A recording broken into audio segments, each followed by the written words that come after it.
ਮੰਨਦੇ ਨੇ, ਮੇਰੀਆਂ ਭੈਣਾਂ, ਮੇਰੇ ਵੀਰ है ना, मेरे माँ प्यो वर्गे ਜਿਹੜੇ ਮੇਰੇ ਰਿਸਪੈਕਟਡ ਨੇ, ਮੇਥੋਂ ਵੱਡੇ ਨੇ है ना। मैं साਰਿਆਂ ਨੂੰ ਵੀਰੇ ਇਹੀ ਗੱਲ ਕਹਿਣਾ ਵੀਰੇ, ਪਿੰਡ ਨਾ ਆਓ ਵੀਰੇ ਵੀਰ ਬਣ ਕੇ। ਆ ਲੋਕਡਾਊਨ ਚੱਲ ਰਿਹਾ ਵੀਰੇ, ਕਾਨੂੰਨ ਦੇ ਜਿੰਨੇ ਵੀ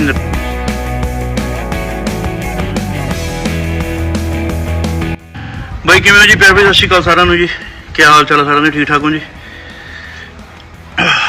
ਗਰਮੀ ਬਹੁਤ ਹੋਈ ਪਈ ਹੈ ਮੇਰਾ ਵੀਰ। ਖੇਤ ਖੂਤ ਵਾਲਾ ਕੰਮ ਸਿਸਟਮ ਸਾਰਾ ਆ ਹਾਲ ਰਹਿੰਦਾ ਭਰਾ।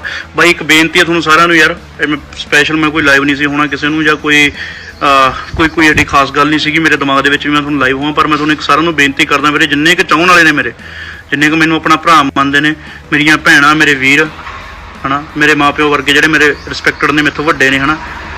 ਮੈਂ ਸਾਰਿਆਂ ਨੂੰ ਵੀਰੇ ਇਹੀ ਗੱਲ ਕਹਿਣਾ ਵੀਰੇ, ਪਿੰਡ ਨਾ ਆਓ ਵੀਰੇ ਵੀਰ ਬਣ ਕੇ। ਆ ਲੋਕਡਾਊਨ ਚੱਲ ਰਿਹਾ ਵੀਰੇ, ਕਾਨੂੰਨ ਦੇ ਜਿੰਨੇ ਵੀ